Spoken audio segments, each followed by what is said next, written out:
We begin with breaking news, a stabbing tonight in downtown Fargo. Good evening, everyone. Thanks for joining us tonight. A man believed to be in his 40s wandered into the Spicy Pie along Broadway around 8:30 tonight with a wound to his chest. Now, he told workers inside he had been stabbed outside by someone who then took off. An employee told Valley News Live the man dropped to the floor and was in and out of consciousness until an ambulance arrived. The employee said you could barely see blood at first. Police fanned out in the downtown area looking for anyone who might have witnessed the stabbing. No word on the man's condition yet or his name. People describe their South Fargo neighborhood as quiet, welcoming, and dog-friendly. But after the SWAT team arrested one man nearby, many are on edge. Fargo police linked that man and another to 2 liquor store robberies this week and a recent home burglary where guns were taken. Valley News Team's Macy Enger spoke with several who say it's shocking it happened near their backyards.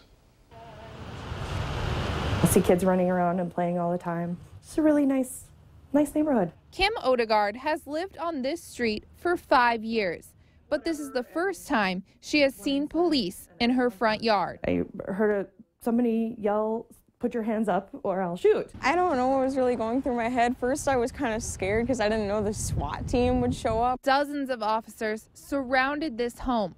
The men inside believed to be connected to a home burglary where several guns had been stolen. Both Andrew Ford and Carlos Bethel faced charges for that burglary and 2 robberies at different liquor stores. They both live in Fargo, but only one of the men lived at this home. Really, we rely on the fact that people that live in those neighborhoods are truly the experts in their neighborhoods. I talked with several of the neighbors off camera. The woman who lives next door says she rents the house out to the man and hasn't had any problems. Other neighbors say they've had their suspicions. The biggest thing for us is just being engaged, being aware of your surroundings, being the expert of your area, and if you see something suspicious, make sure you tell somebody. My hope is that they arrested the right person and that won't happen again. And Odegaard says she's confident it will go back to a friendly, quiet street. In South Fargo, Macy Enger, Valley News Live. There were 6 robberies in Fargo last month. So far, arrests have been made in 4 of those. Today on Facebook, Chief Dave Todd congratulated the department on its great work. The community of Kindred came together tonight to support the family of Kathy Josted, the bus driver who died from injuries she sustained after a crash last Friday. Josted was an employee with the Kindred School District for 26 years, and many people say they consider her a hero for saving the lives of the 34 students on that bus. Numerous people tell us that she put her heart and soul into her job, and tonight community members are raising money for the Josted family. Valley News Team's Cornelius Hocker has more on what they're doing. We're a community, you know, it's almost, we're more of a family, you know, in a small town. You know, everybody knows everybody, you know, for better or for worse, but unfortunately right now it's for worse, and, you know, our job is to rally around the ones that are down and fallen and support those people. Joshua isn't alone in his sentiments about helping out the family of Kathy Josted. The signs around the town do all the talking. Before the Friday night football game, fans came together for an ice cream social put on by the mothers of the students that witnessed the accident. Kathy's sacrifice is allowing us to watch all our 4th graders grow up, and we will never forget her. At this time, we'd like to offer a moment of silence for Kathy and the Josted family.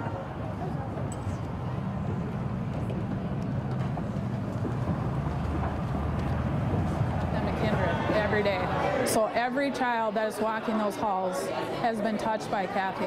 And being a bus driver probably isn't the most glamorous job in the school system, and probably one that we take for granted, but it's one that touches our children in the morning when they get on the bus and touches them in the afternoon when they get off. Cornelius Hocker, Valley News Live.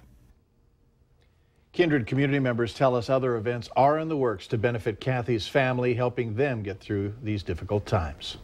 Early reports from officials say fog may have played a role in that bus crash. Kindred School Superintendent Steve Hall says the district does have an emergency closing policy that factors in weather conditions. He says he looks at the weather every day before deciding to have school. Hall adds that the district will likely review the policy in the coming weeks. Parents we spoke with say they support the district delaying school because of fog.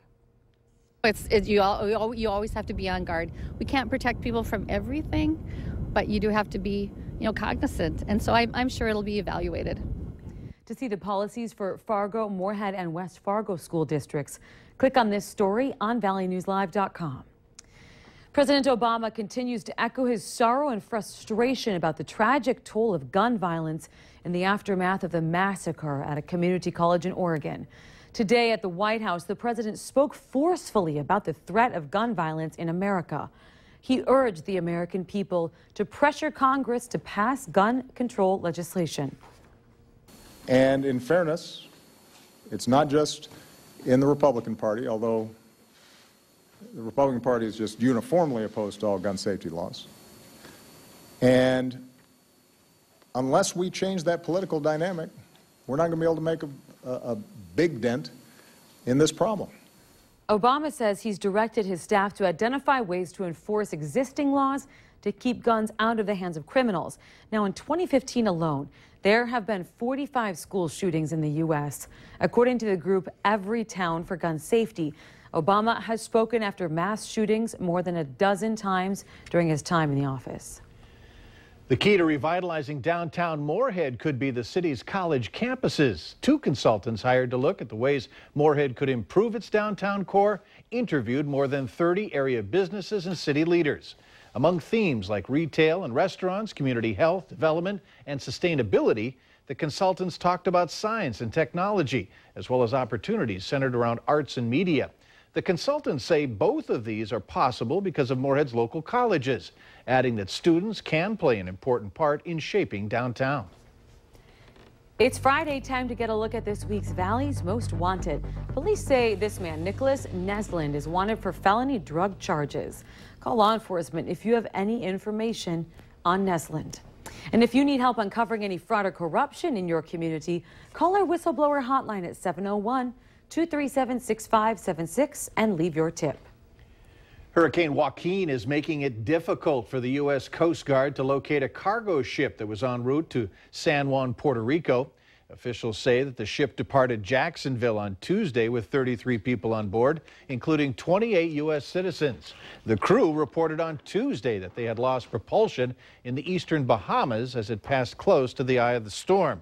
The ship was expected to arrive today in San Juan.